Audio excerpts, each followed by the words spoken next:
हरि ओम।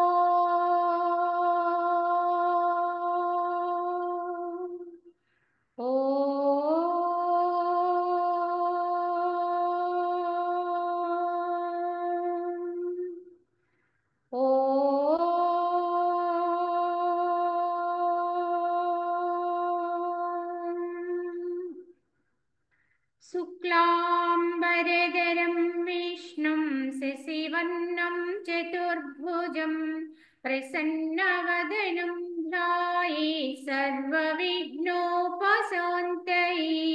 अखण्डमण्डलाकारं व्याप्तं येन चराचरं तत्पदं दर्शितं येन तस्मै श्रीगुरवे नमः।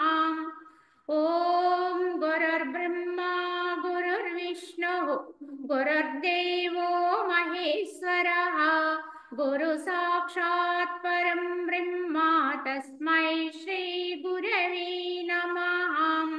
वन्दे परब्रह्म चिदात्मकं सद्वन्दे गुरुं शान्तमुमेशमीशं वन्दे शिवानन्द गुरुप्रवीरं वन्दे सदा ज्ञानपि वन्दनीयान् अनन्तसुखदातारामखण्डानन्दविग्रहं दयालुमतिसन्तुष्टं वन्देऽहं मम सद्गुरुं। रागादिरोगान् सततानुषक्ता न शेषकाया प्रवृता न शेषान् औत्सुक्यमोहारतिदान् जघाना यः पूर्ववैद्याय नमोऽस्तु तस्मै। यः पूर्ववैद्याय नमोऽस्तु तस्मै। ఓం శ్రీరామచంద్ర పరబ్రహ్మణే నమః. శ్రీ వశిష్ఠ గీత స్థితి ప్రకరణము. ఇందులో మనము 2వ అధ్యాయంగా దామవ్యాళ కఠోపాఖ్యానము అనేది ప్రారంభించుకున్నాం. ఈ యొక్క దామ వ్యాళ కటుడు గురించి వశిష్ఠుల వారు తెలియచేస్తున్నారు. ఎందుకంటే వీరందరూ కూడా ఈ ముగ్గురు ఆ యొక్క శంబరాసురుని చేత సృష్టించబడినటువంటి దైత్యులు, రాక్షసులు. అయితే వీరి ముగ్గురికి కూడా మనస్సు లేని స్థితిలో, ఎందుకంటే సృష్టించబడ్డారు గనక గతము నుంచి వచ్చేటువంటి వాసనలేవి కూడా వీరి యందు లేకపోవడం వల్ల వీరు ఒక విధంగా అమనస్కు స్థితిలో ఉండి యుద్ధం చేస్తూ ఆ యొక్క దేవతలందరినీ కూడా ఓడిస్తూ వస్తూ ఉంటే వారందరూ పారిపోయి బ్రహ్మదేవుని ఉపాయం అడిగారు. అందుకు బ్రహ్మదేవుడు చెప్పిన ఉపాయం ఏమిటంటే, తప్పదు, ఒక 11,000 సంవత్సరాల వరకు ఈ విధంగానే ఉంటుంది. అప్పుడు ఆ యొక్క విష్ణుమూర్తి అవతరించి ఈ శంబరాసును వధిస్తారు, ఈ రాక్షసును వధిస్తారు. అప్పటి వరకు మీరు పలాయనం చిత్తగించక తప్పదు. కనుక మీరు అలా పారిపోతే వారికి ఒక అహంకారం వస్తుంది కొత్తగా. ఇంతకు ముందు ఏమీ లేదు, కానీ ఇప్పుడు పుడుతుంది. ఏమని? మేము ఆ యొక్క దేవతల్ని తరిమి కొట్టాము, వారిని ఓడించాము అనేటువంటి ఎప్పుడైతే అహం వచ్చిందో అప్పుడు దేహ అహంకారం, దేహ అభిమానం వస్తుంది. తద్వారా వాళ్ళలో వాసనలు పుడతాయి, తద్వారా వారికి బంధనాలు ఏర్పడతాయి, వారు బలహీనులవుతారు. అప్పుడు వారిని జయించడం తేలికవుతుందని చెప్పి బ్రహ్మదేవుడు దేవతలకి ఉపాయంగా చెప్పారు. ఆ తదుపరి ఏం జరిగిందో ఇక్కడ తెలియజేస్తున్నారు. కావున ఓ దేవతలారా, బ్రహ్మదేవుడు ఇలా చెప్తున్నారు, ఓ దేవతలారా, ఇప్పుడు ఈ దామవ్యాళ అసురులు వాసన రహితులై ఉన్నారు కనుక వీరిలో వాసనలు లేవు. అందుచే వారిప్పుడు సుఖదుఃఖ వర్జితులై ధైర్యముతో శత్రువుల్ని సంహరించుచు దుర్జయులై, అంటే జయించటానికి సాధ్యం కాని విధంగా వారు ఒప్పుచున్నారు అని బ్రహ్మదేవుడు చెబుతూ ఇంకా ఇలా చెప్తారు. ఎవరైతే వాసనలనేటువంటి త్రాళ్లచే బంధింపబడి ఉన్నారో మరియు ఆశాపాసమునందు తగులుకుని వారికి కుసులై ఒప్పుచున్నారో అట్టి వారి తాళ్లచే బంధింపబడిన పక్షుల వలె లోకమున వశీభూతులవుతారు. ఎందుకంటే వీరికి వాసనలు లేవు కనుక జయింప సఖ్యము కాకుండా ఉన్నది. కానీ ఈ వాసనల యొక్క ప్రభావం ఎంత గొప్పదో తెలియచేస్తూ, ఎవరైతే ఈ వాసనలు అనేటువంటి తాళ్ల చేత బంధింపబడతారో మరియు ఈ యొక్క ఆశాపాసములో తగులుకుంటారో వారు తప్పకుండా బంధనాలు పాలవుతారు, వసులై ఉంటారు.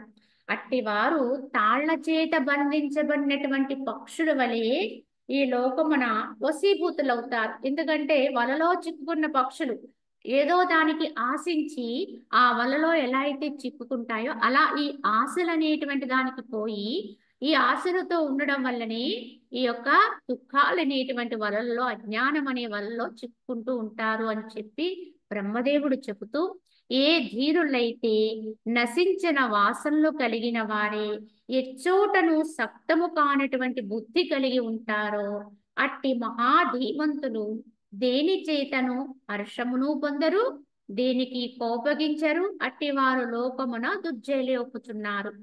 కావున ఈ ఆశావాసములకు లోనైతే చిక్కితే వారు తప్పకుండా దుఃఖాలు పాలవుతారు.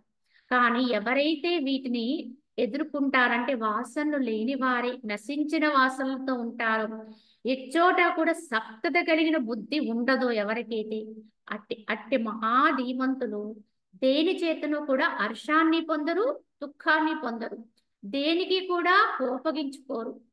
ఎందుకంటే ఏది ప్రత్యేకంగా కోరరు వారు. కనుక ఆశ లేకపోవడం అంటే ఏ కోరిక లేకుండా ఉండడం. కనుక ప్రత్యేకించి ఇలానే జరగాలి, ఇలానే ఉండాలనేటువంటి భావన లేని వారు ఏంటారు, తటస్థంగా ఉంటారు. కనుక వారికి వ్యతిరేకత అనేది లోకములో ఏమీ కనిపించదు. సహజంగా కోపం అనేది వారి వారి భావాలకి ఎప్పుడైతే వ్యతిరేకంగా జరుగుతుందో అప్పుడే ఈ కోపం వస్తుంది, క్రోధం వస్తుంది. కానీ అసలు భావనే లేకపోతే కోపం వచ్చేటువంటి అవకాశమే లేదు. కనుక ఈ కోపం ఉండదు వారిలో. అట్టి వారు లోకములో దుర్జయులు, అంటే ఎవరు కూడా జయించడానికి వీలు లేనటువంటి స్థితిని అందుకున్నటువంటి వారై ఉంటారు. కావున ఎవరి అంతఃకరణము వాసనలనేటువంటి త్రాళ్ల చేత బంధింపబడి ముడివేయబడి ఉంటుందో అతడు ఎంత గొప్పవాడైనప్పటికీ, ఎంత గొప్ప పాండిత్యము కలిగి ఉన్నప్పటికీ బాలుని చే కూడా జయించి వేయబడతాడు. చూడండి, వారు చాలా గొప్పవాళ్ళు అయి ఉండొచ్చు, గొప్ప ఐశ్వర్యవంతులై ఉండొచ్చు, ధనబలం కలిగి ఉండొచ్చు, కానీ చాలా అతనికి పదవి కలిగి ఉండొచ్చు. కానీ ఎవరైతే ఈ అంతఃకరణలో వాసనలు అనేటువంటి త్రాళ్ల చేత బంధింపబడి ఉంటారో, కనుక ముడివేయబడి ఉంటారో, అతడు ఎంత గొప్పవాడైనప్పటికీ కూడా, ఎంత పండితుడైనప్పటికీ కూడా బాలుని చే కూడా పరిహసింపబడతారంటే వారు ఎన్నో విధానాలుగా బయట వాళ్ళకి తమ వాగ్దాటి చక్కగా ఉపన్యాసాలు చెబుతూ ఉంటారు, అందరి చేత హర్షింపబడుతూ ఉంటారు. కానీ చివరికి తమ వరకు వచ్చేటప్పటికి అది ఏది కూడా వారి ఆచరణలో కనిపించదు. ఈ ఆశ ఎందువల్ల అంటే ఆశల చేత చిక్కుకోవడం వల్ల. ఒక ఆయన ఈ విధానంలో చెప్తారు, ఇలానే ఒక పండితుల వారు ఉపన్యాసం చెబుతూ చక్కగా వేదికలెక్కి అంతా ఉన్నది ఒకటే, నేను ఆత్మని, దేహము కాదు అని పదే పదే ఈ యొక్క మనకి ఈ గ్రంథాల్లో చెప్పినటువంటి వాక్యాలన్నీ కూడా చక్కగా వేస్తూ ఉదహరిస్తూ చక్కగా వ్యాఖ్యానం చేస్తూ ఉంటే అందరూ కూడా హర్షాన్ని పొందుతూ చప్పట్లు కొడుతున్నారట. అప్పుడు ఒక ఆయన అక్కడికి పరిగెట్టుకుంటూ వెళ్ళి, అయ్యా పలానా నెంబర్ కలిగిన కారు మీదేనా అని అడిగారు. వెంటనే అతను అవును అంటే, ఇప్పుడే ఆ కారు మీ అబ్బాయి వేసుకుని వెళ్ళి యాక్సిడెంట్ అయ్యింది, అతను చనిపోయాడని చెప్తారు. చెబితే అప్పుడు వెంటనే ఆ యొక్క పండితుల వారు వెంటనే ఆ స్టేజీ మీద నుంచి ఒక్క ఉదురుని కిందకి దూకి ఎంతో దుఃఖాన్ని పొందుతూ ఆ ఎక్కడని వెతుక్కుంటూ ఆ జనాల మధ్యలోంచి వెళ్ళిపోతూ ఉంటారు. వెళ్ళిపోతూ ఉంటే అప్పుడు అతను ఆపుతాడన్నమాట. అలా కొంతసేపు అయిపోయిన తర్వాత నిలవరించి అప్పుడు చెప్తాడన్నమాట, అయ్యా మనము చెబుతున్నటువంటి ఈ వాక్యాలు ఎటువంటివో వాటిని కొంతవరకైనా మనం ఆచరిస్తున్నామా లేదా అనేది తెలియాలి కదా. కావున ఎందువల్ల ఇది మీరు ఈ విధంగా ఇంత ఆక్రోశానికి గురయ్యారంటే, నా కుమారుడు అనేటువంటి బంధనాల్లోనే ఉన్నారు మీరు, ఇంకా బంధరాహిత్యాన్ని పొందలేదు కదా. కనుక అన్నిటికీ అతీతంగా మనం ఉండగలిగితేనే, కొంతవరకు ఉండగలిగితేనే ఇతరులకి దాన్ని బోధన చెయ్యాలి. కానీ మీరు ఎంతవరకు దీన్ని అనుసరిస్తూ ఉన్నారో అని తెలుసుకుందామని ఇలా చెప్పాను అని చెప్తాడు. అతనికి ముందు కోపం వచ్చింది, అతని మీద క్రోధం వచ్చింది. కానీ వెంటనే తన తప్పిదం తాను తెలుసుకుని భవిష్యత్తులో అతను సరిదిద్దుకోబడ్డాడు. కొంత పాండిత్యం అతనిలో ఉంది కనుక. ఇలా మనం చూస్తూ ఉంటాం, ఎన్నో భావాలు, ఎన్నో మాటలు చెప్తూ ఉంటాం. కానీ యథార్థంగా మన స్థితి ఏమిటి, మనం ఎక్కడున్నాము అనేది గ్రహించుకోవాలి. కనుక పండితుడైనప్పటికీ కూడా, గొప్పవాడైనప్పటికీ కూడా, ధనం ఐశ్వర్యం కలిగిన వాడైనప్పటికీ కూడా, ఈ ఆశలనేటువంటి పాశముల చేత బంధింపబడి ఉంటే కనుక దుఃఖాలు తప్పవు, క్రోధము తప్పదు, వాటికి వశం కాక తప్పదు. కనుక ఇవేవి ఉండనవసరం లేదు. ఏవీ లేకపోయినా ఎవరిలో అయితే చక్కగా తన యొక్క మనసు తన ఎందే, అంటే ఆత్మ ఎందే స్థిరపరుచుకోగలిగే నైపుణ్యం ఎవరికి ఉంటుందో వారికి ఏ రకమైన బాధలు ఉండవు. కనుక ఎంత గొప్ప చదువులు చదివాము, ఎంత గొప్పగా మనము బయట ప్రశంసింపబడుతున్నాము, గౌరవింపబడుతున్నాము అనేది కూడా కాదు ఇక్కడ. మన శాంతికి మార్గం ఏమిటంటే మన లోపలే ఉంది. మనమెంత నిదానంగా ఉండగలుగుతున్నాం, మనమెంత మన యొక్క ఆత్మస్థితిలో మనం ఉండగలుగుతున్నాం, మన చిత్తాన్ని మనం ఉంచుకోగలుగుతున్నాం, ఎటువంటి వాసనలు లేనటువంటి స్థాయిలో మనం నిశ్చలం చేసుకోగలుగుతున్నాం అనేదే మనం ప్రశ్నించుకుంటూ ఉండాలి, పరీక్షించుకుంటూ ఉండాలి. ఎవరిని అంటే ఎవరిని కాదు, బయట వాళ్ళని పరీక్షించవలసిన అవసరము లేదు, అంత సమయము లేదండి. యథార్థంగా మనల్ని మనం పరీక్షించుకోవడం మొదలు పెడితే ఎవరిని పరీక్షించడానికి సమయం మిగలదు. ఎవరిలో ఉన్న దోషాలు వెతకడానికి మనకి సమయం సరిపోదండి. ఎప్పుడు మన మనసులో, మన చిత్తములో ఉన్న దోషాలను మనం వెలికి తీసుకోగలిగితే, వాటిని పరీక్షించుకోగలిగితే, అప్పుడు ఎవరిని విమర్శ చేసేటువంటి అవసరం కూడా ఉండదు, చెయ్యలేము. కావున ఇలా మనల్ని మనమే సరిదిద్దుకోవాలి. తప్పు చెయ్యని వాళ్ళం ఎవ్వరం ఉండమండి. తప్పు చేసే లక్షణాలు ఉండబట్టే జన్మకొచ్చాం చెప్పాలంటే. ఈ ఆశలు, వాసనలు వీటన్నిటితో ఉన్నాం కాబట్టే జన్మకొచ్చాం. కానీ ఇప్పుడు మనం చేయవలసింది ఏంటి, ఉన్నాయి అని చెప్పి బాధపడితే ప్రయోజనం లేదు. ఉన్న వాటి నుంచి బయటపడే ప్రయత్నం చెయ్యాలి, పశ్చాత్తాపడాలి, ఏదో విధంగా గట్టెక్కాలి అనేటువంటి ప్రయత్నం ఉండాలండి ఎవరికైనప్పటికి కూడా. అప్పుడే మనం ఉద్ధరించుకోగలుగుతాం. కావున బాలుని చే కూడా పరిహసించబడతాడు అని చెప్పారు. ఎందుకని అంటే మాటలు చెప్పేసి ప్రవర్తనలో కించిత్ కూడా ఆచరణ లేదనుకోండి, వారి మాటలకు విలువ ఉండదు. చిన్న పిల్లలకు కూడా వారి మాటలు హాస్యాస్పదంగా తోస్తాయి. కావున ఎప్పుడు మన జీవనమే ఒక పుస్తకంలా ఉండాలి, మన విధానమే నలుగురికి ఆచరణాత్మకంగా ఉండాలి. మనం ముందు అలా ఉంటేనే మన వెనకాల ఉన్న వాళ్ళు మనని అనుసరించగలుగుతారు. ఇది గ్రహించుకోవాలి. కనుకనే వివిధ జలములకు సముద్రము పాత్రమగునట్లుగా ఈ శరీరాదులు, ఇంద్రియాదులు నేను, ఈ ధనదాసులన్నీ కూడా నావి, ఈ విధంగా కల్పన వనర్చువాడు పెక్కు ఆపదలకు పాత్రుడవుతాడు. ఎలా అయితే సముద్రం అనేది అనేక రకాల జలాలను తమలో నింపుకుని అది ఎలాంటి ఒక పాత్రలా పనిచేస్తుందో, అదే విధంగా ఎవరైతే ఈ శరీరము నేను, ఇంద్రియాలు నేను, ఈ ధన ఆరాధములన్నీ కూడా నావి, నేను అనేటువంటి భావంలోనే పడి కొట్టుకుంటూ ఉంటాడో వారి యొక్క జీవితం అంతా కూడా అలా ఎవరైతే కల్పన చేసుకుంటూ ఉంటాడో ఆ యొక్క జీవనం అంతా కూడా పెక్కు ఆపదలకు పాత్రమవుతుంది. మనం పడేటువంటి అనేక రకాల సంకటాలు, మానసిక వ్యధలకి కారణం ఏమిటంటే ఈ భావాలే. ఆపదలంటే ఈ యొక్క వ్యధలే అనేక రకంగా అనుభవిస్తూ ఉంటాం. కనుక మనం అనుభవించే అన్ని రకాలైనటువంటి సంకట పరిస్థితులకి, ఈ మనోవ్యధలకి కారణం ఎవరంటే మన భావనే. దేహ భావనతో ఉంటే ఇవన్నీ అనుభవించక తప్పదు, ఇది పాత్ర. కానీ ఆత్మస్థితికి ఎదగగలిగితే ఈ అన్నిటి నుంచి కూడా మనము రక్షింపబడతాం. కనుక వాటన్నిటి నుంచి కూడా తప్పుకోగలుగుతాం, మనంగా ఉద్ధరించుకోగలుగుతాం. కావున స్వల్పమై పరిచ్ఛిన్నమైనటువంటి ఈ దేహాదులే ఆత్మయని లెస్సగా ఎవరైతే భావిస్తూ ఉంటాడో వాడు సర్వజ్ఞుడైనను ఎల్లడలా మహాదీనత్వాన్ని పొందుతూ ఉంటాడు. వాడు చాలా గొప్పవాడే, కానీ వాడికి దేహాత్మ భావన పోలేదండి. అంటే దేహమే నేను అనేటువంటి అహంకారం మాత్రం పోలేదు. వాడు గొప్పవాడు, గొప్ప పనులు చేస్తుంటాడు, చాలా ఖర్చులతో కూడినటువంటి క్రియాచరణ చేస్తూ ఉంటాడు, దాన ధర్మాలు చేస్తూ ఉంటాడు, యజ్ఞయాగాదులు చేయించుతూ ఉంటాడు, గుడులు గోపురాలు కట్టిస్తూ ఉంటాడు, ఎందరికో సహాయం చేస్తున్నాను అనుకుంటాడు, చేస్తూ ఉంటాడు కూడా. కానీ ఇవన్నీ ఎవరు చేస్తున్నారు అనేటువంటి భావనకు వచ్చేటప్పటికి నేను చేస్తున్నాననే అహంకారంతో ఉంటారు.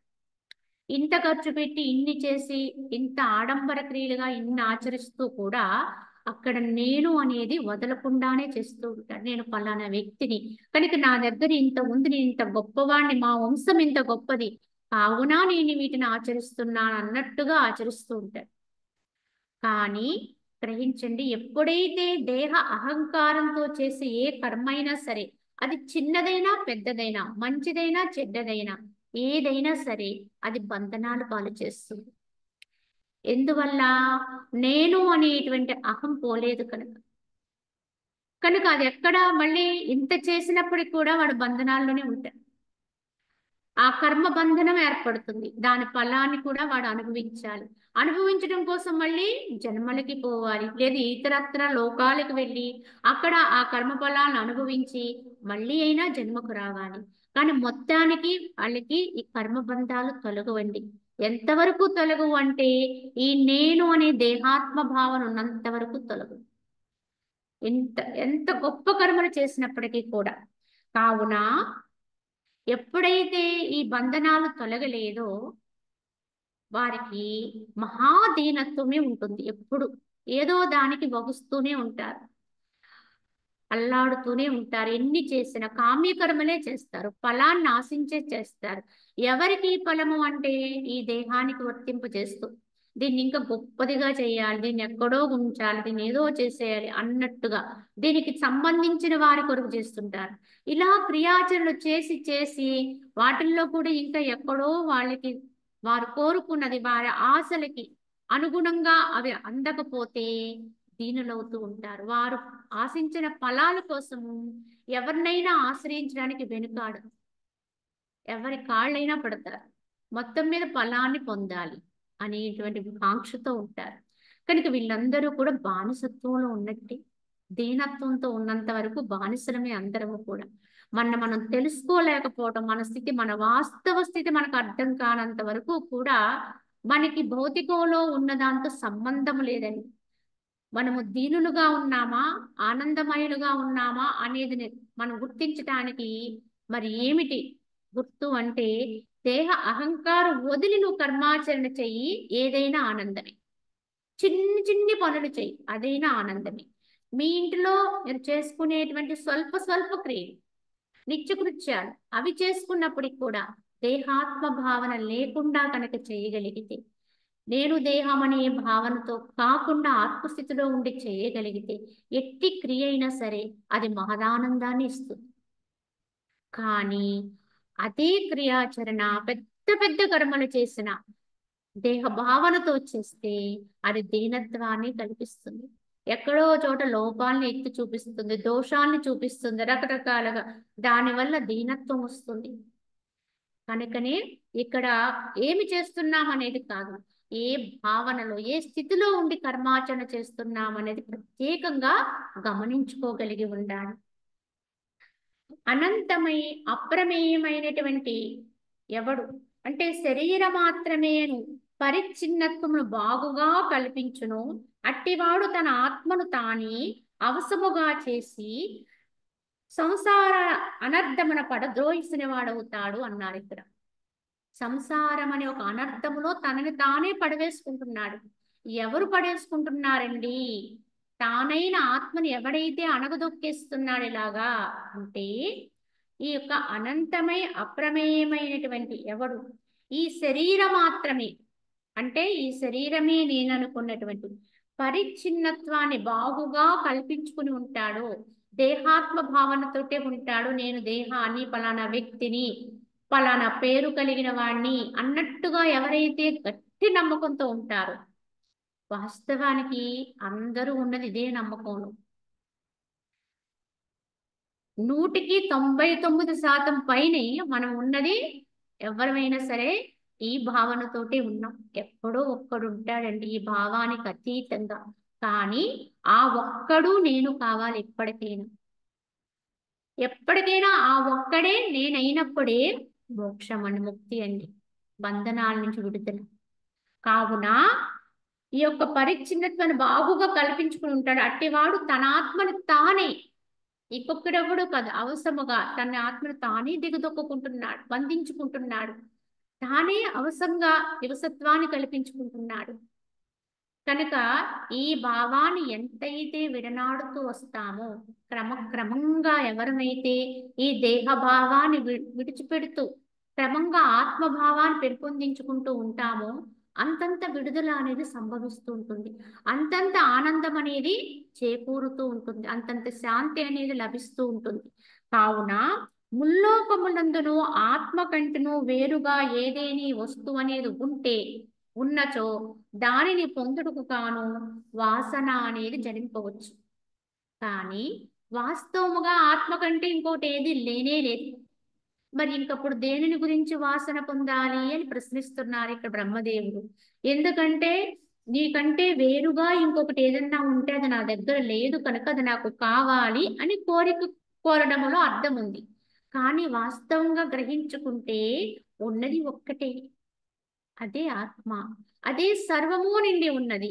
దానికి మనం ఏ పేరు పెట్టినా అది ఒక శక్తి అవ్వచ్చు, చైతన్యం అనొచ్చు, బ్రహ్మం అనొచ్చు, భగవంతుడు అనొచ్చు, ఏదైనా కావచ్చు, ఆత్మ అనొచ్చు, ఏదైనా మొత్తానికి ఉన్నది మాత్రం ఒక్కటే. దానికి పేర్లు ఎన్ని పెట్టినా అదే నువ్వుగా ఉన్నావు.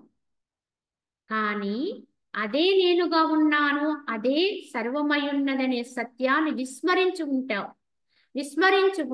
ఉంటావు కనుక అనేక భావాలు వస్తున్నాయి. కానీ ఇక్కడ అంటున్నారు ఉన్నది ఒక్కటే, అది నువ్వే. మరి ఇంకప్పుడు దేన్ని కోరుతావు, దేన్ని కాంక్షిస్తావు? కాంక్షించడానికి నీకంటే వేరుగా ఇంకోటి లేదే, నీకంటే అన్యముగా ఇంకొకటి ఏదీ లేనప్పుడు ఇంకా దేన్ని కోరవలసిన అవసరం ఏమున్నది అని ప్రశ్నిస్తున్నారు. కావున అసత్యముకు దృశ్యమందు విశ్వాసము కలిగి ఉండుటే అనంత దుఃఖములకు నిలయమని, మనకు లభించేటువంటి అనేక దుఃఖాలకు కారణం ఏమిటంటే అసత్యమైన దృశ్యం పట్ల విశ్వాసం కలిగి ఉంటాం, నమ్మి ఉంటాం. అది ఎప్పుడు స్థిరంగా అలా ఉంటుంది ఉంటుంది ఉంటుందని దాని పట్ల కడు విశ్వాసంతో ఉంటాం. కానీ అది ఎప్పుడు రాలిపోతుందో తెలియదు. ఎంత స్వల్పము అల్పము అంటే చెప్తారు మానవ జీవితం యొక్క విధానము. ఎంత అల్పం అంటే చిగురుటాకు చివర వేలాడే నీటి బొట్టు లాంటిది అని చెప్తారు. అంటే వర్షం కానీ మంచు కానీ కురిసి ఆ యొక్క జలం ఆ ఆకు మీద నుంచి ఒడిసి పట్టి ఆకు నుంచి జాలువారి వెలిసిపోయిందండి వర్షం.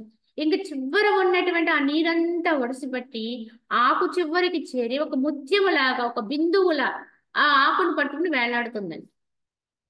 ఆ వేలాడుతున్న ఆ బిందువును పట్టుకుని మనము ఇది కొన్ని వందల సంవత్సరాలు ఉంటుంది, కొన్ని వేల సంవత్సరాలు ఉంటుంది, లేదా స్థిరంగా ఉంటుంది అని నమ్మితే ఎంత అపహాస్యంగా ఉంటుందో మన యొక్క జీవనాన్ని మనం నమ్మి ఉండటం కూడా అంతే అపహాస్యం అండి. నేను ఎప్పుడు ఇలానే ఉంటాను, స్థిరంగా ఉంటాను కనుక నాకు అది ఇలా జరుగుతూనే ఉంటుంది అని నమ్ముతున్నాం చూడండి, నమ్మకంతో ఉంటున్నాం. కానీ ఏదో ఒక రోజున ఆ నమ్మకం అనేది ఒమ్మైపోతూ ఉంటుంది. మనం ఎంత నమ్మినా తప్పకుండా అది మార్పు చెందటం, రాలిపోవడం సత్యమే. ఆకుని పట్టుకుని ఒడుసు పట్టుకుని వేలాడే ఆ బిందువు అనేది ఏ క్షణములైనా రాలిపోవచ్చు. రాలిపోవడం అనేది తథ్యం, కానీ ఎప్పుడు రాలుతుందో తెలియదు. అలాగే ఈ గడిచేటువంటి జీవనం కూడా ఈ దేహ భావనతో ఉన్నంత వరకు ఈ పాత్రతో ఉండడం అనేది ఎప్పుడనేది ఎంతకాలం అనేది ఎవ్వరికీ తెలియదు. కానీ ఏదో ఒక రోజున మాత్రం వదిలి మాత్రం వెళ్ళిపోవాలండి. కానీ ఈ సత్యాన్ని మనం గుర్తు పెట్టుకోకుండా ఇదే నిజము ఇదే సత్యం అన్నట్టుగా నమ్మి ఉంటాం చూడండి, ఈ నమ్మకమే మన యొక్క అనంత దుఃఖాలకు నిలయమవుతుంది. ఎందుకంటే ఈ యొక్క సత్యత్వ భావనలోనే ఉంటున్నాం. ఈ నమ్మకం ఎలా, ఈ యొక్క అశాశ్వతమైన దాని శాశ్వతం అనేటువంటి గుడ్డి నమ్మకంతో ఉంటున్నాను చూడండి, ఈ నమ్మకం వల్లే మన యొక్క జగత్ వ్యవహారాలన్నీ నడుస్తాయండి. ఈ నమ్మకంతో మనం వర్తిస్తున్నాం ఇక్కడ. కనుక స్వార్థం వస్తుంది, రాగం వస్తుంది. ఈ నమ్మకంలో నుంచి స్వార్థం పుడుతుందండి. నేను బాగుండాలి, నా వాళ్ళు బాగుండాలి, నేను ఇంకా ఏదో దీన్ని ఇంకా వృద్ధి చేయాలి, అది చేయాలి, ఇది చేయాలి అన్నట్టుగా అయిపోతాం. అలాగే నా వాళ్ళు అన్నట్టుగా ఉంటాం. కానీ కొంతవరకు వెళ్ళేటప్పటికి ఏదో ఒక రోజున ఎవ్వరి వాళ్ళము కూడా కాకుండా ఏదీ కాని వాళ్ళమే ఏదో ఒక రోజున ఇంతవరకు నేను అనుకున్న దేహాన్ని కూడా ఇక్కడే విడిచిపెట్టేసి సంబంధము లేని వాళ్ళమే వెళ్ళిపోతుంది. ఇది నగ్న సత్యం. కానీ దీన్ని మనం గుర్తు చేసుకోవడానికి కూడా భయపడతాం. కానీ గుర్తు చేసుకున్నా చేసుకోకపోయినా జరిగే వాస్తవం ఇదే భవిష్యత్తులో. కావున ఈ యొక్క దేహాత్మ భావనతో ఈ కానిదాన్ని ఏదో ఒక రోజున నశించిపోయి దీన్ని పట్టుకుని నేను అనుకునేటువంటి భావన మనం ఎంత పట్టుకున్నా ఏదో ఒక రోజున మనకు దుఃఖం మిగులుస్తుంది. ఏదో కారణం చేత అనేక విధానాల్లో చివరికి ఇది దుఃఖాన్ని మిగులుస్తుంది. కావునే ఇది దుఃఖములకు నిలయమని దృశ్యమందు ఎచ్చటను విశ్వాసము లేక ఉండుటయే అనంత సుఖములకు నిలయమని చెప్పబడినది. కానీ ఎవరికైతే దృశ్యాన్ని సత్యంగా తలచేటువంటి విశ్వాసం ఉండదో, ఎందుకంటే తెల్లను సత్యం కాదు కనుక సత్యం కాని దాన్ని సత్యం కాదు అన్నట్టుగా ఎవరు చూస్తారో వారే అనంతమైనటువంటి సుఖాలకు అంటే ఏమిటి అసలైనటువంటి ఆత్మానందాన్ని అందుకోగలుగుతారు. ఎప్పుడైతే దృశ్యాన్ని పక్కకు నెడుతూ ఉంటాడో, వర్జిస్తూ ఉంటాడు, సత్యం కాదన్నట్టుగా పక్కకు తీస్తూ ఉంటాడు, అప్పుడు తనకి తానే నిలుస్తాడు, తానే ఆత్మస్వరూపంగా తెలుసుకుంటాడు. సత్యమైన వస్తువే శేషిస్తుంది చివరికి, అదే తానైపోతాడు. కావున ఓ దేవతలారా, ఇదంతా కూడా బ్రహ్మదేవుడు వారు చెప్తున్నారు దేవతలను ఉద్దేశించి. కావున ఓ దేవతలారా, దామవ్యాల కటులకు సంసార స్థితి యందు ఎంతవరకు విశ్వాసము లేకుండా ఉంటారో అంతవరకు కూడా అగ్నిని దోమలు జయింపలేనట్టుగా వారిని మీరు సమీపించలేదు. అగ్నిని దోమలు కుడదామనుకున్నాయట, కానీ సాధ్యమవుతుందా అండి? అగ్నిని తాకిన వెంటనే దోమలే మాడిపోతాయి, అది సాధ్యం కాదు.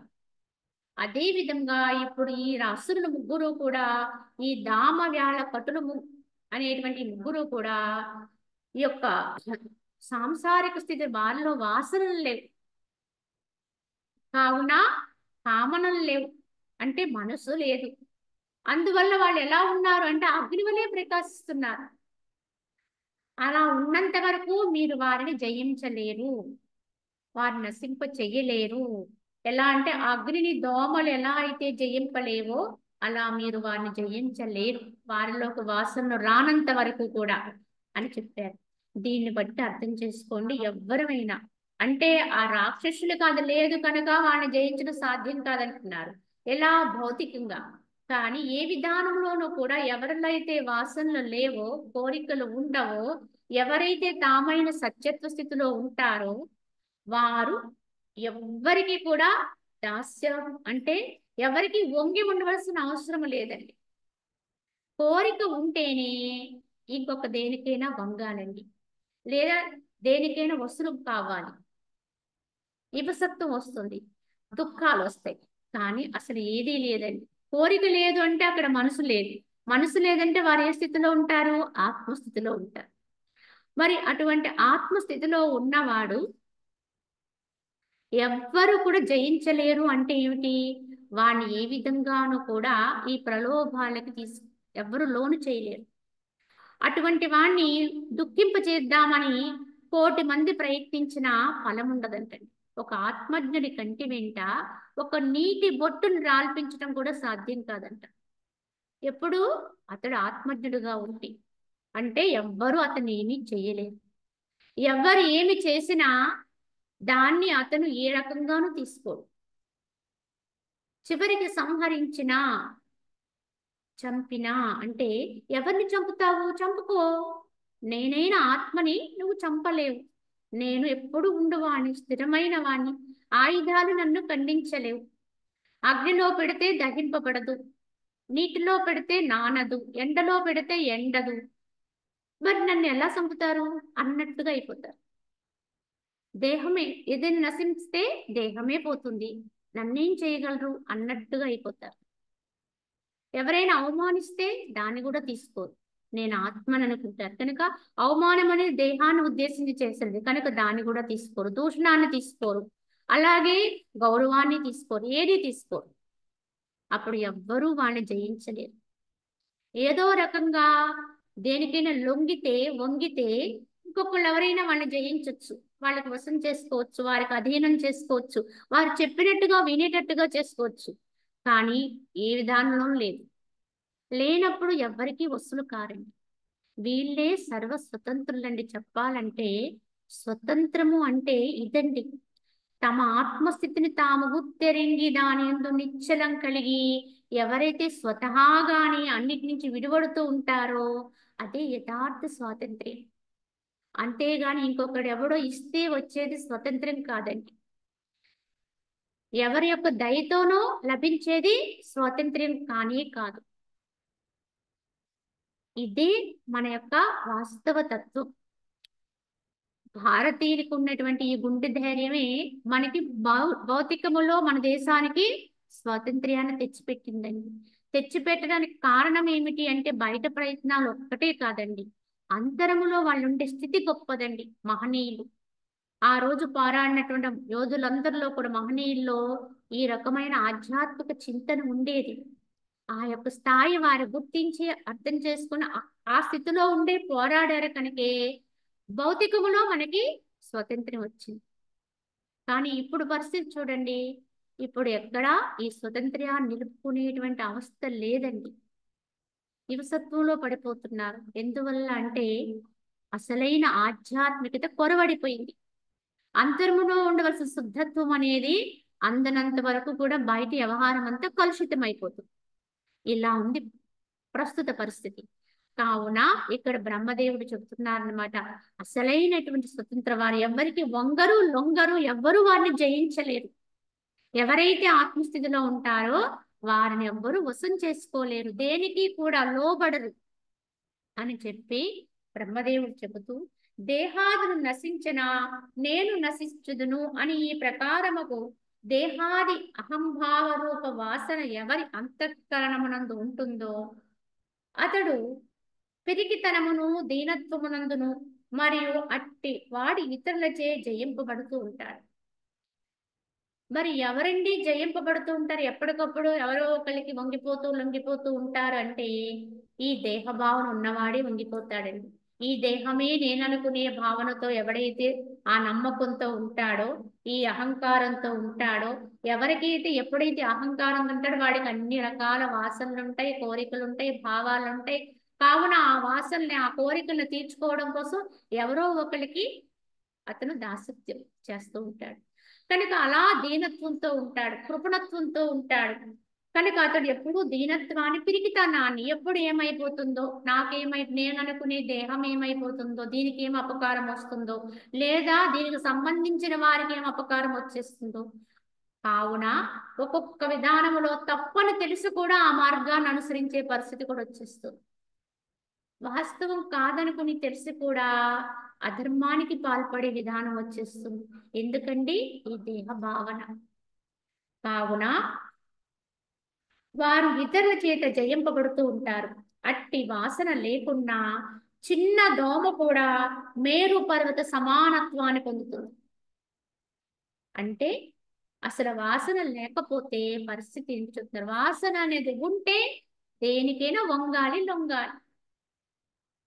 కోరిక అనేది ఉంటే స్వతంత్రం ఎలా కోల్పోతున్నాం ఎవరికి వాళ్ళమంటే ఈ వాసనేనండి, ఈ కోరిక. ప్రతి వ్యక్తి ఇంకొక వ్యక్తి నుంచి ఏదో ఒకటి ఆశిస్తూ ఉన్నాం. ఇప్పుడు మన చుట్టూ ఉన్నటువంటి బంధనాలు ఉన్నాయి చూడండి, బంధుత్వాలు ఉన్నాయి చూడండి, ప్రతి ఒక్క బంధనములో ఆ సంబంధం ఎటువంటిదైనా సరే ఆ సంబంధ బాంధవ్యాల ప్రతి దాంట్లోనూ కూడా ఒక స్వార్థం ఉంటుందండి. ప్రతి వాడికి స్వార్థం. కనుక వారికి ఉన్నటువంటి ఈ స్వార్థంతో ఇంకొకళ్ళతో వ్యవహారం చేస్తుంటారు, వాటితో సంబంధం పెట్టుకుంటారు. వారికి ఉండే స్వార్థం వారికి ఉంటుంది, వీరికి ఉండే స్వార్థం వీరికి ఉంటుంది. కనుక వీరిద్దరి యొక్క స్వార్థాల కోసం వాళ్ళు కలిసి జీవిస్తూ ఉంటారు. ఎక్కడెక్కడో వాళ్ళు వంగుతూ లొంగుతూ నిరంతరము నిజం చెప్పాలంటే తమను తాము హత్య చేసుకుంటూ, అంటే తమ స్వాతంత్ర్యాన్ని కోల్పోతూ జీవిస్తూ ఉన్నాం చెప్పాలి అంటే. ఇలా ప్రతి ఒక్క సంబంధము బాంధవ్యాల్లో కూడా యథార్థంగా ఆలోచిస్తే మనకి ఈ యొక్క ఎక్కడో ఒక చోట స్వార్థ చింతన ఉందండి. అది ఏ బంధమైనా సరే, భార్యాభర్తలు కావచ్చు, ఇతరత్ర బంధుత్వాలు కావచ్చు, ప్రతి దాంట్లోనూ ఫలాన్ని ఆశిస్తున్నాం మనం. అవతల వ్యక్తి నుంచి మనకు ఒక ఫలం రావాలి కనుక మనం ఇలా ఉంటుంది. మనం ఇలా ఉండకపోతే అవతల వ్యక్తి నుంచి వచ్చేటువంటి మనం కోరుకునే ఆ ఫలం మనకి రాదు కనుక భయపడుతూ వంగుతున్నాం, లొంగుతున్నాం. ఇది జీవన విధానం అండి, సహజీవనం. అసలు ఏ ఫలాన్ని ఆశించలేదనుకోండి, ఏ యొక్క ఫలాన్ని ఆశించే పరిస్థితి లేదనుకోండి, ఉన్నది ఒకటే ఆత్మ, అది నేను నువ్వు అంతా ఏకం అనేటువంటి స్థితిలోకి వెళ్ళాడనుకోండి, అప్పుడు ఏ కామన ఉండదు కనుక స్వతహాగా తాను ఎలా జీవించాలో అలా జీవిస్తూ ఉంటాడు. అంగీకారం కాకుండా ఏ క్రియని ఆచరించవలసిన అవసరం ఉండదండి. అదే విధంగా ఆ యొక్క బంధుత్వాల బంధనాల్లో వచ్చేటువంటి ఫలం కూడా ఏదొచ్చినా ఒకలానే స్వీకరించగలుగుతాడు. కానీ అదే సామాన్య విధానంలో ఉంటామండి. అవతల నుంచి ఒక ఫలం ఇలానే ఉండాలి అని కోరుకుండా, ఇవాళ మన బిడ్డల్ని మనం పెంచి పోషిస్తున్నాం, కానీ ఈ పెంచి పోషించే దీంట్లో కూడా మనకి తెలియకుండానే ప్రతి ఒక్క బంధనములోని ఇమిడి ఉందండి. మనం గుర్తించినా గుర్తించకపోయినా ఎక్కడో కొంత స్వార్థం ఉంటుంది. వీరు భవిష్యత్తులో మనల్ని చూడకపోతారా, భవిష్యత్తులో మనల్ని గొప్పగా ఉంచకపోతారా అనేటువంటి ఒక భావన ఉంటుంది. అదంతా సజావుగా జరిగింది అనుకోండి, వాళ్ళు సుఖంగా వెళ్ళిపోతారు. కానీ ఎక్కడైనా అది తిరగబడింది అనుకోండి, మనం ఎంతో ప్రేమతో అనురాగంతో మరి ఈ రకంగా పెంచి పోషించి ఉన్నతులను చేసి ఇన్ని రకాలుగా అప్పగిస్తే వారు వెనుదిరిగి చూడని పరిస్థితి వచ్చిందనుకోండి, అప్పుడు ఆ తల్లిదండ్రులకు వచ్చే పరిస్థితి ఏమిటి అంటే మహా దుఃఖం. ఇదే మనం ఈ రోజు చూస్తున్నాం ఈ లోకంలో, సమాజంలో. కేవలము ఈ తప్పిదము ఆ బిడ్డలదేనా అంటే బిడ్డల విధానంలో బిడ్డలకు ఉంటుంది, కానీ మనంగా ఎదుగుంటే ఈ బాధపడవలసిన అవసరం మనకు వచ్చేది కదా అనేది గుర్తించారు. మన స్థాయిని మనం ఉంచుకోగలిగితే, మన జ్ఞానాన్ని మనం పెంపొందించుకోగలిగితే, మనం ఎవరో మనం ఉన్నప్పుడుగానే తెలుసుకోగలిగితే ఎవరి నుంచో ఏదో వస్తుందని ఆశించే పరిస్థితి లేదు. వారి యొక్క దయాదాక్షిణ్యాల మీద పడవలసిన అవసరమూ రాదు.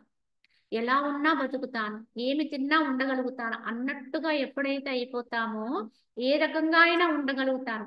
అలాగే దేనితోటి కూడా సంబంధాలు పెట్టుకోవాల్సిన అవసరం లేదన్నట్టుగా ఎప్పుడైతే జీవిస్తామో అలా ఉండగలిగితే వాళ్ళని ఎవరైనా చూసుకుంటారండి.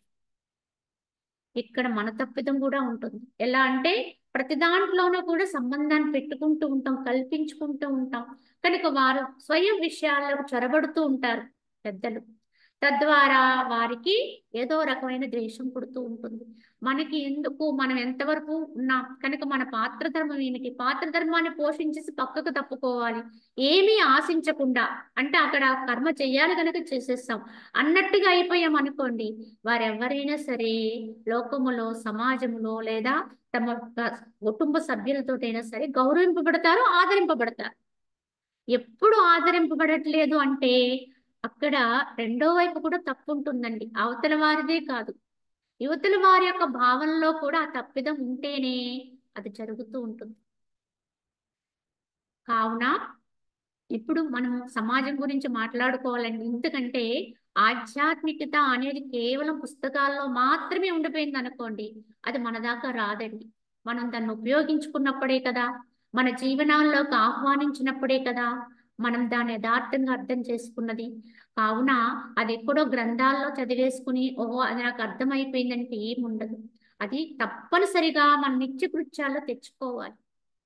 మనం ఉండే విధానం, మనం ఎలా ఉంటున్నాం, మనం ఎలా జీవిస్తున్నాం, మన భావన ఎలా ఉంది అవతల వారితో మనం పెట్టుకునేటువంటి సంబంధాలను మనం ఎలా పెట్టుకుంటున్నాం? కాంక్షతో పెట్టుకుంటున్నామా? కోరికలతో పెట్టుకుంటున్నామా? లేదా ధర్మంగా ఇది ఆచరించాలి కనుక ఈ పాత్ర ధర్మం కనుక ఆచరించేస్తున్నాను అన్నట్టుగా ఆచరించావనుకో, నీకు ఏ రకమైన దుఃఖాలు వచ్చే ప్రసక్తే లేదు. కోరికతో చేశామో అన్ని దుఃఖాలు. అందుకే సంసారం అంటేనే దుఃఖాలమయమని ఎందుకు చెప్పారంటే, ఆ సంసారం అనేది ఒకదాంతో ఒకటి ఒకదాంతో ఒకటి కోరికలతోటి అతికించబడి ఉంటుంది. వీరికి వారికి వారికి వీరికి మధ్య అన్ని సంబంధాల్లోనూ కూడా ఒకరి నుంచి ఒకరికి వీరి నుంచి వారికి ఏదో ఒక కాంక్షలు ఉంటాయండి. ఈ కాంక్షలు తీర్చుకునేటువంటి నిమిత్తంగానే ఇది ఒక పంజరములాగా అల్లబడింది. ఇందులో ఉన్నంత వరకు ఇదే నిజం అనుకున్నంత వరకు దీని నుంచి బయటపడే ప్రయత్నమే ఉండదు. కానీ సత్యం తెలిసినవాడు, జ్ఞానం తెలిసినవాడు అందులో ఉంటూనే తనని తాను చక్కగా ఉద్ధరించుకునేటువంటి ప్రయత్నం చేయాలండి. అవసరం లేనివన్నీ కిందకి దిగిపోతే జల్లెడ వేసేస్తే అవసరమైనది ఏదైతే మిగులుతుందో, పైన యథార్థమైన సత్యమైనది ఏదైతే ఉంటుందో అలా ఉండాలి మన జీవన విధానం. పనికి రానివన్నీ వదిలిస్తూ విడిచిపెడుతూ అక్కరకు రానివన్నీ కూడా నెమ్మది నెమ్మదిగా తొలగించేసుకుంటూ నేనైనా ఆత్మకు సహకరించేవి ఏవైతే ఉన్నాయో సహకరించకుండా ఉండే వాటి పట్ల కాంక్షలన్నీ కూడా విడనాడుకుంటూ ఎప్పుడైతే ముందుకెళ్తావో అప్పుడు స్వచ్ఛందంగా నువ్వుగా మిగులుతావు.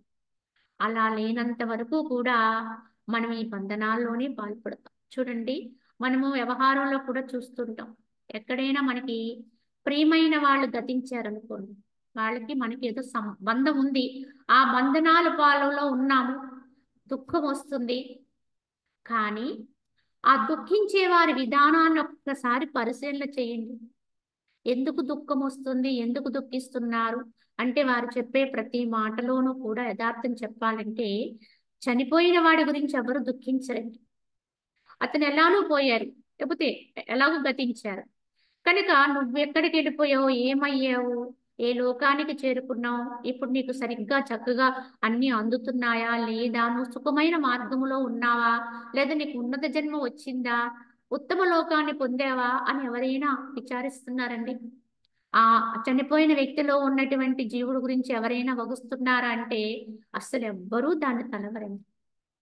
దానికోసం ఎవ్వరు ఏదో శాస్త్రోక్తంగా విధిక్రమంగా ఏదో చేయాలనేది చేసేస్తారు, అక్కడితో అయిపోయిందని వదిలేస్తారు.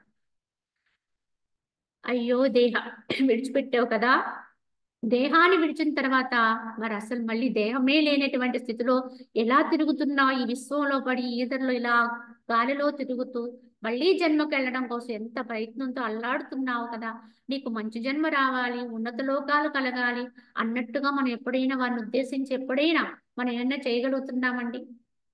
వాళ్ళ ప్రోద్బలం చేయగలుగుతున్నామంటే అది ఏమీ చెయ్యి.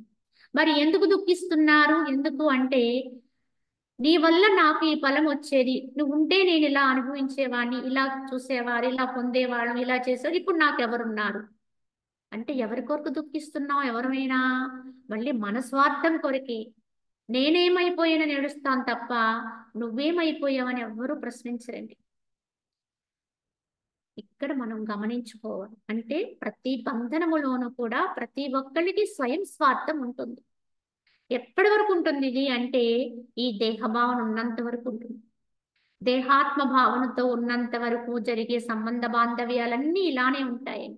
దాని పరిణామాలు కూడా భవిష్యత్తులో ఎవరైనా సరే దుఃఖమే లేదా సుఖ దుఃఖం మిశ్రితం, అంతేగాని పూర్తిగా సుఖాన్ని అనుభవించేవాడు ఆనందాన్ని పొందేవాడు ఎవ్వరు ఉండరు.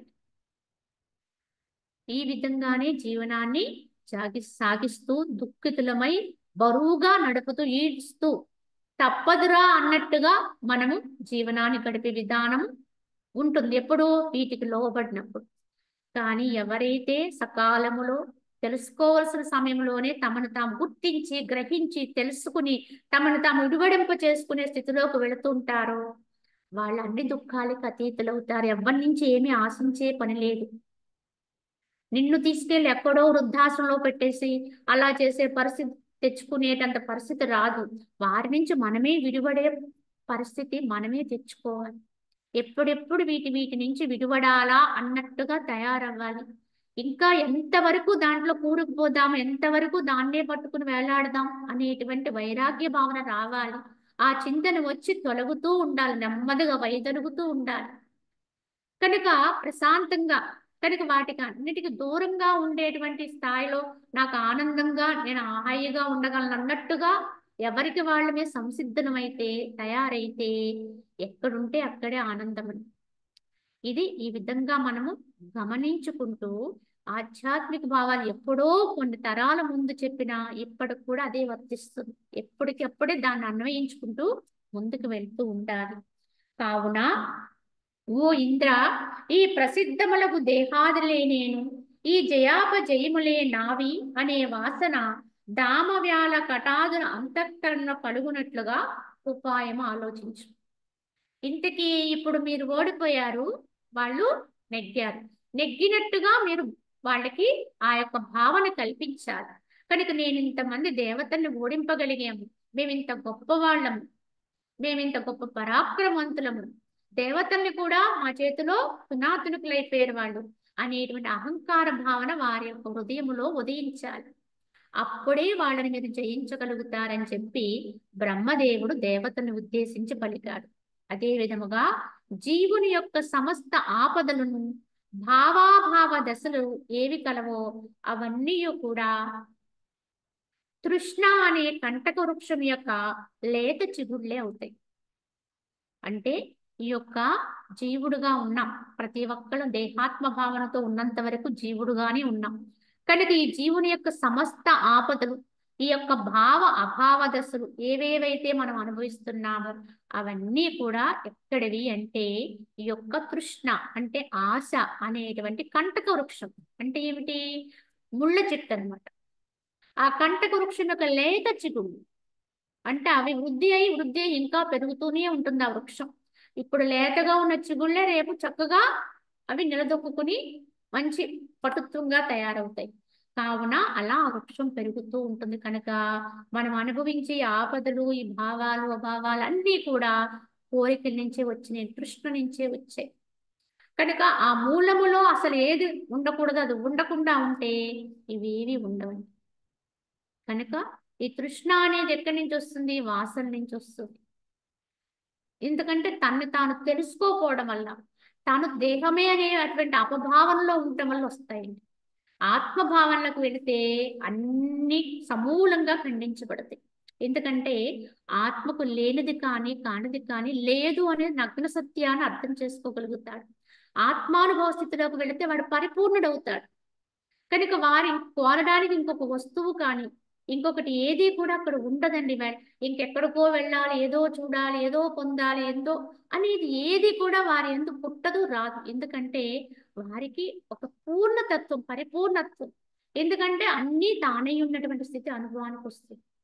కనుక కేవలం కోరిక లేకుండా ఉండడం అనేది అది సరైనటువంటి పద్ధతి కాదు. అసలు ఉండలేము, ఒక నిరాశ విధానంలోకి వెళ్ళిపోతాం. ఇక్కడ చెప్పినటువంటి ఆధ్యాత్మిక కోరికలు లేకుండా ఉండండి అంటే అర్థం ఏమిటి అంటే ఆ జీవోత్సవంలా బ్రతకమని కాదండి. అక్కడ కోరికలు లేకపోతే ఇంక జీవితం ఏముంటుంది, దానికి అర్థం పరమార్థం ఏముంటుంది, కనుక అది జీవోత్సవం అయిపోతాం కదా అని కొంతమంది భయపడతారు.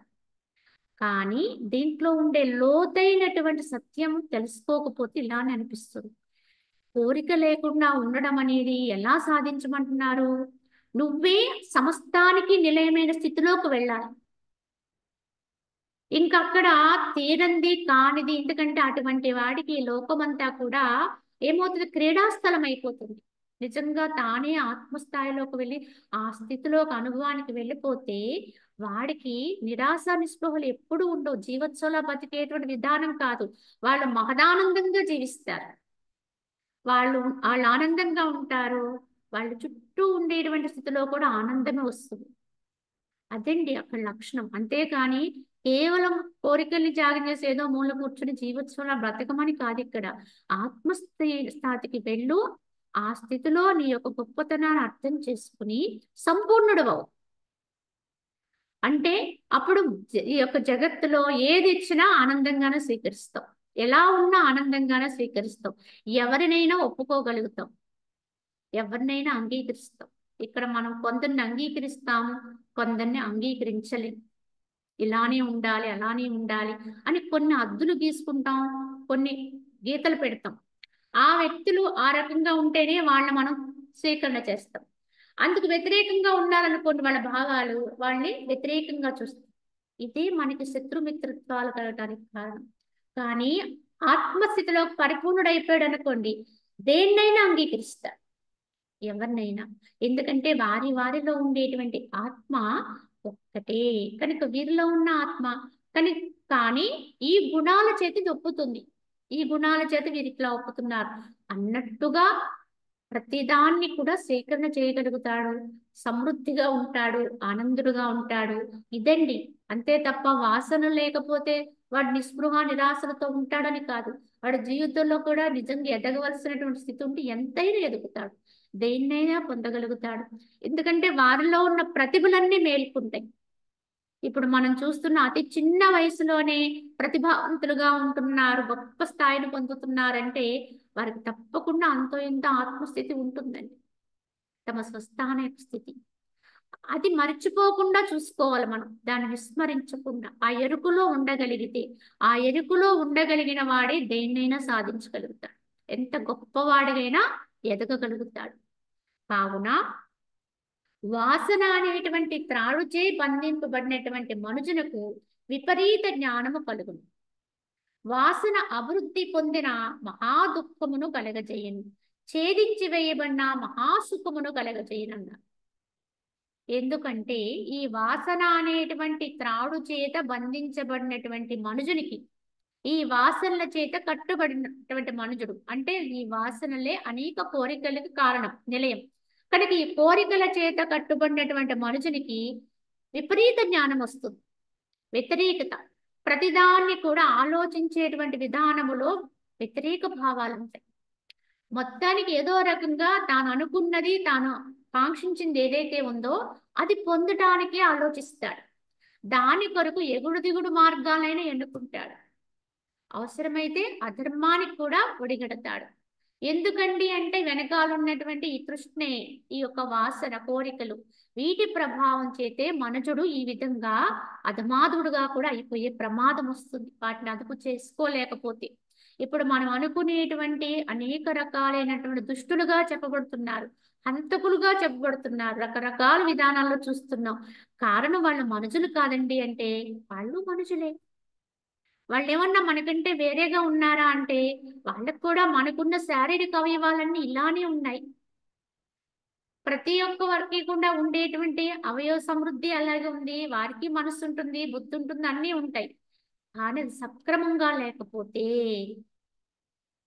అది స్వచ్ఛమైన దారిలో వెళ్ళకపోతే జరిగే అనర్థమే అదండి. అంటే విపరీత జ్ఞానం. సహజంగా అందరూ ఆలోచన చేసే ఆలోచనకి వాళ్ళకి వ్యతిరేకమైన ఆలోచనలు వస్తూ ఉంటాయి. కనుక ఏదో రకంగా తమ యొక్క తపన, తమ యొక్క కోరికలు తీర్చుకునే ప్రయత్నంలోనే ఉంటారు. దానికి ఏది చేయటానికైనా వెనకాడరండి. వాళ్ళే లోకంలో కంటకులుగా మిగిలిపోతున్నారు.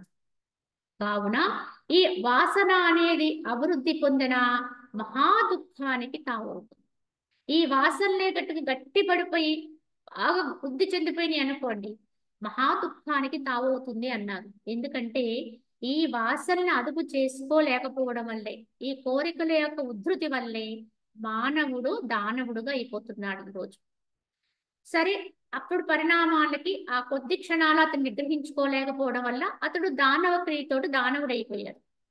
తదుపరి ఏమైనా వాడు ఆనందిస్తాడండి, సుఖాన్ని పొందుతాడా అంటే తదుపరి వాడు ఒక అంటే తర్వాత భగవంతుని యొక్క శిక్ష అంటే విధి చేత వాడు తప్పకుండా శిక్షింపబడతాడు, ఒకవేళ ఇక్కడ తప్పించుకున్నా. కానీ ఆ యొక్క విధి చేత శిక్షింపబడడానికంటే ముందు కూడా ఈ లోకములో కూడా వాడు శిక్షింపబడుతూ ఉంటాడు, అనేక రకాలైన దుఃఖాలకు కారణంగా అనుభవిస్తూ ఉంటాడు. మరి వాడేమన్నా చక్కగా ఆనందంగా జీవిస్తాడనంటే ఎవ్వడు జీవించలేడండి. అపమార్గాన్ని ఎంచుకున్న వాడెవ్వడూ కూడా సంతోషంగా జీవిస్తాడంటే జీవించలేడండి. ఎప్పుడు చస్తూ బతుకుతాడు, ఎప్పుడు భయపడుతూ జీవిస్తాడు, ఎవరో ఒకరు దేనికో దానికి భయపడుతూనే ఉంటాడు. కనుక వాడు పూర్తిగా దేన్ని అనుభవిస్తాడనంటే దేన్ని అనుభవించలేడు. అది మహా నరకప్రాయం అండి. కావున వీటన్నిటికి ఇటువంటి జీవన విధానానికన్నిటి కారణం ఏంటి, తప్పులు కన్నిటి కారణం ఏమిటి అంటే ఈ వాసనల యొక్క ఉధృతి అండి, ఈ కోరికల యొక్క ఉధృతి. వాడిని సక్రమంగా సకాలములో మనం అరికట్టుకోలేకపోతే, ఒకవేళ మనలో నుంచి లేచినప్పటికి కూడా అవి ఎవరైతే వాటిలో ఉండేటువంటి నిజానిజాలు గుర్తించి, ఎవరైతే దాన్ని విచక్షణతో ఆలోచించి అవసరమైతేనే సమ్మతించాలి.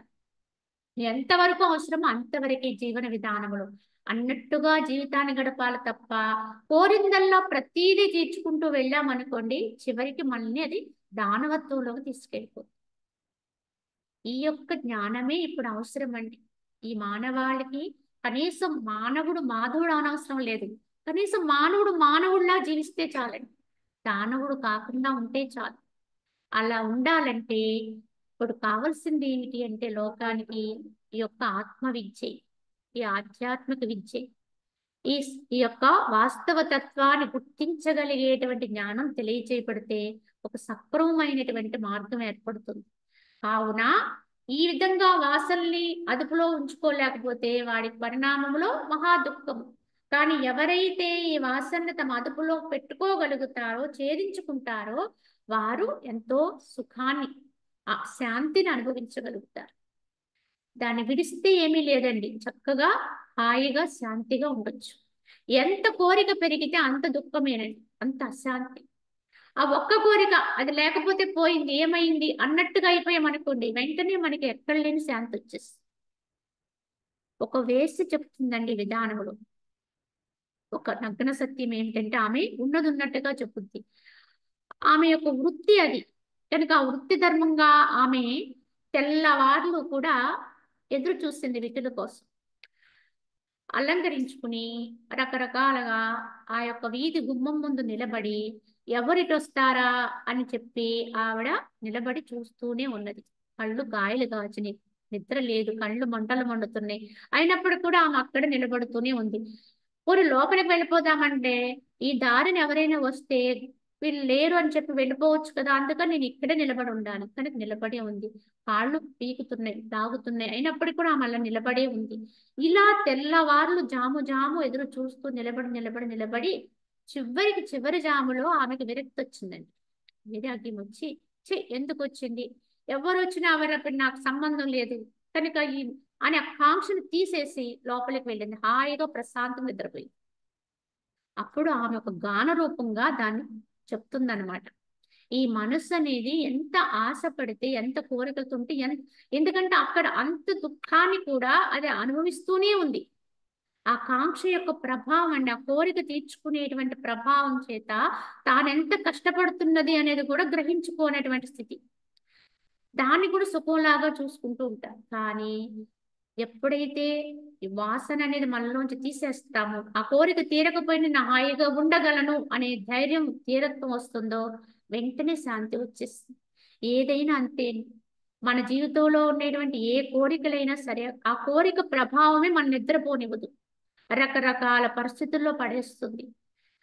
కానీ అసలు కోరికే వదిలేస్తే అది వస్తే వస్తుంది, లేతే లేదు, ప్రయత్నమే మనది అన్నట్టుగా అయిపోయాం అనుకోండి.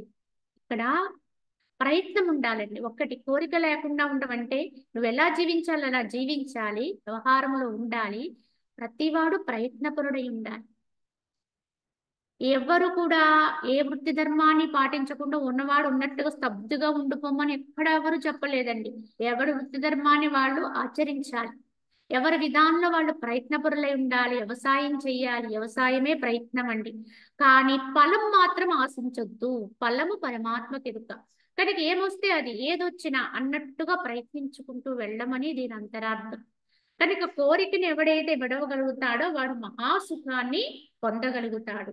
మనుజుడు ఎంత ధీరుడైనను, మహాపండితుడైనను, గొప్ప కులమునందు జన్మించిన వాడైనను, ఎంత గొప్పవాడైనప్పటికీ కూడా గొలుసుచే సింహం వలె కృష్ణ చేత కట్టివేయబడతాడు. వాడెంత గొప్పవాడైనా, సింహం ఎంత గొప్పదైనా గొలుసుల చేత బంధిస్తే దాని గొప్పతనం అంతా కూడా నిర్వీర్యం అండి, ఏం చేయలేదు ఇంకా. అదే విధముగా ఈ వాసనలు ఎవరిలో అయితే అధికంగా ఉంటూ ఉంటే తృష్ణలు, వాడు ఎంత గొప్పవాడైనా సరే ఈ కోరికల యొక్క ప్రభావం చేత, తృష్ణ యొక్క ప్రభావం చేత ఆ సింహం మాదిరిగా బలహీనుడైపోతాడు. అది గమనించుకోవాలి. కావున దేహం అనే వృక్షంపై నివసించుచు హృదయం అనే తన గూటి యందు ప్రవేశింపున్న చిత్తం అనేటువంటి పక్షి కొరకు తృష్ణ అను వల పన్నబడినది. కావున ఈ జీవుడు ఎలా బంధించబడుతున్నాడంటే ఈ దేహం అనేటువంటి వృక్షము మీద నివసిస్తూ హృదయం అనే తన గూటి యందు ప్రవేశింపనున్న ఈ చిత్తమే జీవుడండి. హృదయములో ఉన్నాడు ఈ జీవుడు. కానీ ఈ జీవుడే ఇక్కడ పక్షిలాగా చెప్పారు. ఈ పక్షి కొరకు వల పన్ని ఉన్నది. ఏమిటి ఆ వల అంటే తృష్ణే వలండి. ఈ వలలో చిక్కుంటే ఇంకా ఆ పక్షి ఎప్పుడు కొట్టుకోవాలి అందులో పడి. ఇప్పుడు జీవుడు పరిస్థితి అదే. ఈ తృష్ణ అనేటువంటి వలలో చిక్కుకుని ఉన్నాము కనుకే మనము ఎగుడు దిగుడుగా ఇందులోనే పడి కొట్టుకోవాలి తప్ప ఎగరటానికి దారి లేదు. కానీ ఎవడైతే ఈ వలను అధిగమిస్తాడో ఈ తృష్ణని ఛేదించి వేస్తాడో వాడే సర్వస్వతంత్రుడవుతాడు, అన్నింటికీ అతీతుడవుతాడు. కావున దారముచే బంధింపబడి పక్షి ఇవసమై వేగముగా శ్వాస ఉచ్ఛ్వాసములు గైకొనుచు బాలుని చేత ఏడవబడుతున్నట్లుగా వాసనచే బంధింపబడిన జీవుడు దీనుడై యముని చేత ఏడవబడుతున్నాడు, జనన మరణములు పొందుచున్నాడని భావము. కావున ఈ వాసన యొక్క ప్రభావం ఇక్కడ ఎంత గొప్పదో మనకి తెలియచేస్తూ, ఎలా అయితే ఒక పక్షిని దారంతో కట్టేసి అతని ఆ కాళ్ళు చేతులు కూడా కట్టేసి ఒక చిన్న పిల్లవాడు తెలియక ఆ పక్షి ఈడ్చుకుంటూ వెళ్ళిపోతే అది ఎంత దుఃఖాన్ని పొందుతుంది, బాధను అనిపిస్తుందో మనకి అర్థమవుతుంది. కానీ ఎవరైతే ఇప్పుడు ఉండగానే దేహంతో ఉండగానే సత్యాన్ని అర్థం చేసుకుని ఈ వాసనని ఎవరైతే అణగద్రొక్కి వాటి నుంచి విడువడరో వాళ్ళు తప్పకుండా రేపొద్దున్న ఆ పక్షి మాదిరిగానే యముడు చేత ఎడవబడతాం. అంటే అనేక జన్మ మరణాలను పొందవలసిన అగత్యం ఏర్పడుతుంది. కనుక మన యొక్క ఉన్నది మన చేతుల్లోనే ఉన్నది. ఇప్పుడే మనం ఆ వాసనని ఛేదించుకోగలిగితే మనకి ఈ యొక్క దారం అనేటువంటి అక్కడ బంధనం లేకుండా మనమే చేసుకోవాలి. ఇందులో ఇంకొకళ్ళు ఎవ్వరూ ఈ బంధనాన్ని తయారు చేయడం మనమే చేసుకోవాలి. కావున ఏ విధంగా చూసుకున్నా ఎవరి బంధనాన్ని వాళ్ళే ఛేదించుకోవాలి. ఈ విధానములో ఒక్కొక్కప్పుడు ఒకసారి ఒక కథగా చెప్పారు. ఒక ఆయన వెళ్ళి యముడి దగ్గరికి వెళ్ళి, అయ్యా మీకు ఎన్ని ఫ్యాక్టరీలు ఉన్నాయా అని అడిగాడట. ఏమిటయ్యా ఏం ఫ్యాక్టరీలు అంటే, మీరు అందరూ చనిపోయినప్పుడు వాళ్ళ దగ్గరికి వెళుతూ పాసం తీసుకెళ్తారంట కదా, పాసం చేత బంధించబడి లాగుతారంట కదా, మరి ఇన్ని పాసాలంటే ఇన్ని తాళ్ళు తయారు చేయాలంటే ఎంతమంది జీవకోటిని ఎడవాలంటే మీకు ఎన్ని ఫ్యాక్టరీలు ఉండుంటాయి అని ప్రశ్నిస్తే అప్పుడు యముడంటే ఒక నవ్వు నవ్వి, ఇదంతా కథే అయినా మనం అర్థం చేసుకోవాలి అంటాడంట. అయ్యా నాకెందుకు ఫ్యాక్టరీలు, నేనేమి తాళ్ళు తయారు చేసి పట్టుకెళ్ళి వాళ్ళని ఆగట్లేదు, వాళ్ళే తయారు చేసుకుని అప్పటికే సిద్ధం చేసుకుని పేనుకుని ఆ తాడును సిద్ధం చేసుకుని ఉంటారు, నేను వెళ్ళది పట్టుకుని లాగుతానంతే, అంతేకాని నేనేమి తీసుకుని వెళ్ళేది లేదు అన్నాడు. అంటే ఎవరి పాశాన్ని వాళ్ళమే సిద్ధం చేసుకుంటుంది. ఈ దేహము నుంచి జీవుడుగా బయటకు వెళ్లే సమయానికి కూడా పరిస్థితి ఇలానే ఉందనుకోండి. వాసనలతోటి, తృష్ణతోటి, కాంక్షలతోటి, దేహాత్మ భావనతోటి, జీవత్వంతో ఉన్నామనుకోండి, మన పరిస్థితి ఇది. రేపొద్దున్న మనము ఈ విధంగానే ఈరోబడేటువంటి దుస్థితి ఏర్పడుతుంది. కావున ఇప్పుడే మనము దాన్ని అధిగమించేటువంటి ప్రయత్నం చేయాలండి.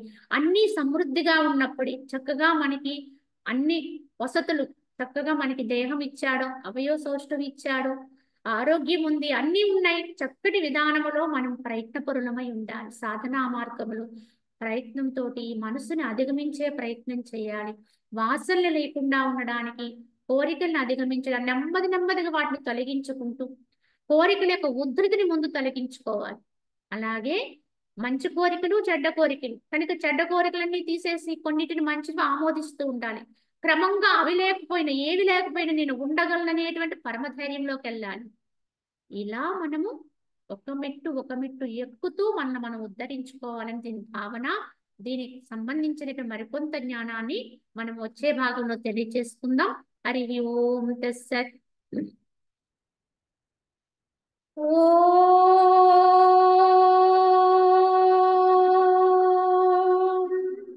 అసతో మా సద్గమయ తమస